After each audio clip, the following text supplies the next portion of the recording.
My ex posted naked photos of me. This is a common occurrence. Usually, it's a man posting pictures of a woman where he has obtained pictures and video footage, either having done so without the consent or knowledge of that former intimate partner, or that they coerce them into agreeing to have the photos taken, the footage to create the old sex tape, as it's known, but then have used it for nefarious purposes thereafter. The disclosure of such intimate information is not wholly the preserve of the narcissist. It can be done by narcissistic or normal individuals. Even in some instances, an empathic person could behave this way. For instance, where you're dealing with a non-narcissist who has emotional empathy, their emotional empathy may well be reduced by extenuating circumstances, external stressors, so that they take this action. For instance, it might be that the individual is a victim of poor behavior of a person and strikes back by disclosing this information. They're less likely to do so compared to a narcissist, but it would be wrong to state the disclosure of such information is always the preserve of the narcissist. It can be done by non-narcissists too. It's more unusual, and the reason that it happens amongst non-narcissists is that there is an external stressor that has reduced that person's emotional empathy. Where it does happen, it's commonly undertaken by narcissists. The reason being is that it is a form of asserting control, drawing fuel. It's a mean, in some instances, of a residual benefit. For instance, money might be made from them. Here, the Times, with an article by Megan Agnew, provides us with insight with regard to the certain behaviours of a man towards a woman, and we'll examine it to see what it tells us about the individual and also the victim. Victoria's partner was away on a golf weekend when her world shattered. She opened his computer hard drive and found folders and folders of images and videos. Now, the fact that she's looking at his computer hard drive shows a breach of boundary recognition by her, but we'll later find out why that occurred. Many of the images of her were around the house naked, taken without her knowledge. Lack of emotional empathy, lack of accountability, lack of boundary recognition, using tiny cameras hidden in cabinets and behind bathroom mirrors.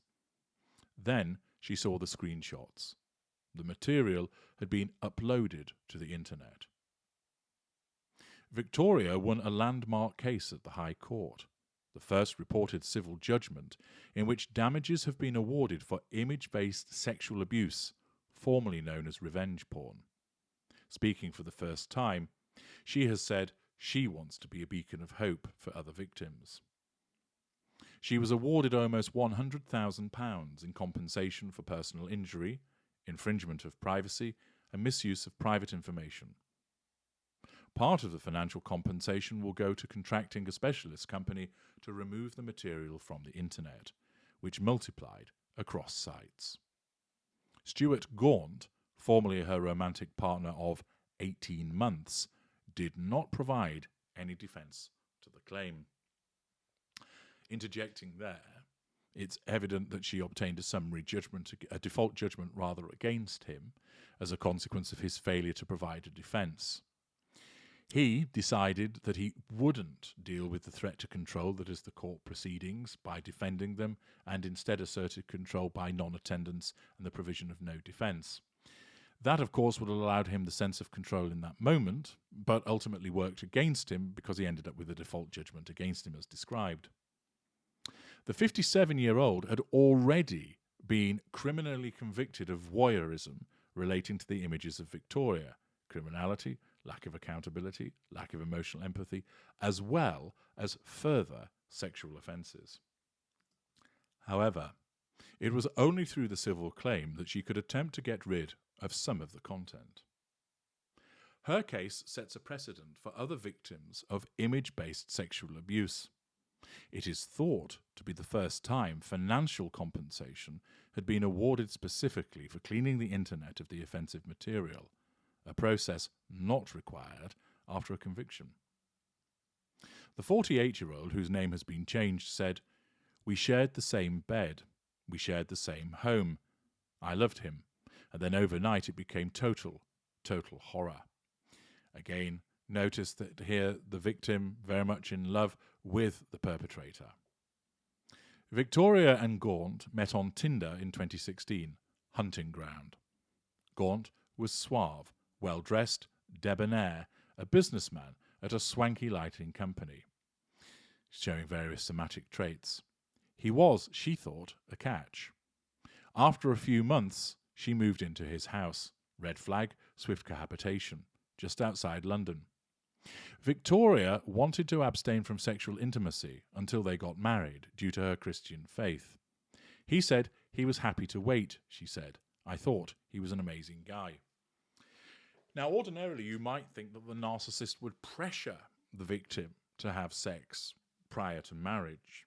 Often that would occur, but likely linked to the school of this particular narcissist, he is able to assert control through agreement, by agreeing to her request not to engage in sexual intercourse until they got married. Furthermore, he would have been able to assert control over her through other means also, and therefore wouldn't necessarily have to rely upon sexual intercourse for doing so. As I've explained to you on many occasions, sex is a major weapon of seduction and is used regularly by narcissists as a means of bringing a person under control and keeping them under control. But in certain instances, the narcissist would agree not to engage in sex as part of the management of their veneer and effectively affording control through agreement. It had the appropriate response because she thought that he was amazing. In October 2017, 18 months into their relationship, she walked past his laptop and said she saw a black fluffy puppy on the screen. We had been talking about getting a dog, so I clicked play on the video. It was indecent material of a child. This exemplifies absence of emotional empathy, sense of entitlement, criminality.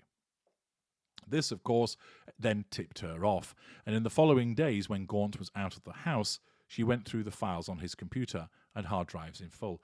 Note that this individual ordinarily wouldn't have been snooping around on his computer, but she was given cause to do so. This demonstrates her boundary recognition. She found a photo of her sleeping without clothes on, a video of her in the shower, and a video of her cleaning the bathroom naked.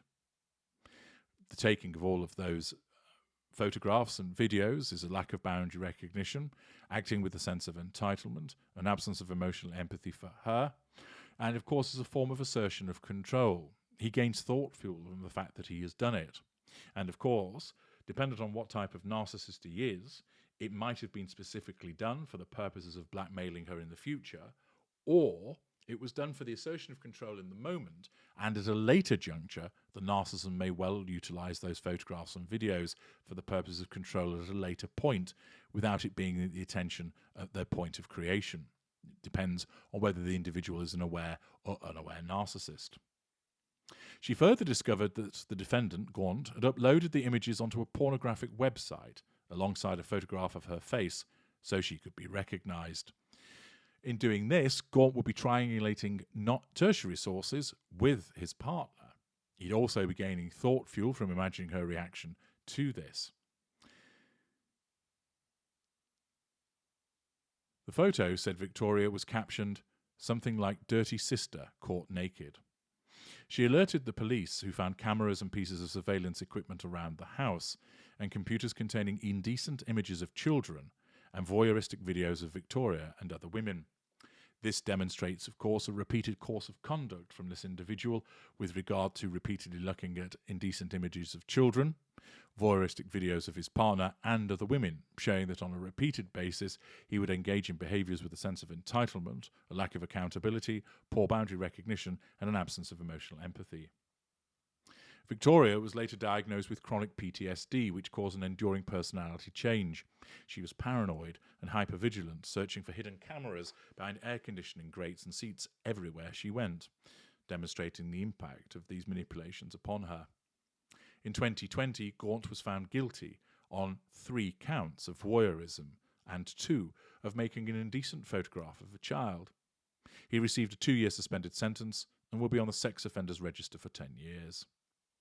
Despite the conviction, the videos of Victoria were still everywhere online, having spread across porn sites like a virus over the 5 years since she first called the police. I sit on trains and look around and worry that someone has seen the video, she said. That, of course, is allowing the narcissist to assert a continued form of control over her. Claire McGlynn, a professor of law at Durham University who specialises in online abuse, said, "There's nothing that's done to remove content after a criminal conviction. It's an impossible battle." However, a guilty criminal verdict increases the chances of a successful civil claim, and Victoria pursued one in the High Court. In February, she was awarded damages for consequential financial losses of £37,000, including the cost of a specialist company removing the images from the internet, £21,600. She won general damages of £60,000, which considered psychiatric injury and the violation of her personal dignity. The total was £97,041.61. Mrs. Justice Thornton criticised the term revenge porn, saying it conveys the impression that a victim somehow deserved what happened to them, instead defining it as image-based abuse. The civil case recognises the huge damage that this crime can cause, said Ellie Butt, head of policy at the charity Refuge. Victoria's solicitor Jonathan Bridge said it was a remarkable judgment. Accordingly, this individual not only secured the conviction of her ex-partner, but also obtained a civil judgment against him. It's evident that this individual was a narcissist as a consequence of the repeated behaviours that he engaged in. Note, there's no report of him doing anything else abusively. Perhaps this wasn't included because it wasn't the focus of the article, or it might be that he was the type of narcissist who was devaluing her without her actually realising that she was being devalued. In effect, the Stepford devaluation. Commonly, this is as a consequence of the narcissist cheating elsewhere, and it's highly likely that he was cheating elsewhere, even as simple as videoing other people and looking at the indecent images. But it might be that he was engaging in physical intimacy elsewhere also. It may well be the case that he wasn't being verbally abusive or physically abusive towards her. He may well have still continued to be agreeable because his modus operandi would be to devalue in a very covert fashion. Or, as I mentioned, there might have been other devaluing behaviours towards her, but they're just not mentioned in the article. We do know, however, that she had entered a sustained devaluation 18 months into their relationship. Ordinarily, as you know, the golden period lasts for somewhere to 6 to 18 months. And therefore, it was around that period of time that he started to devalue her by looking at images of other people, taking images of her, taking videos of her, and taking videos of other people. He did so repeatedly, and undoubtedly he'll have engaged in these behaviours previously, all confirming the various traits of his narcissism. I'm H.G. Tudor. Thank you for listening.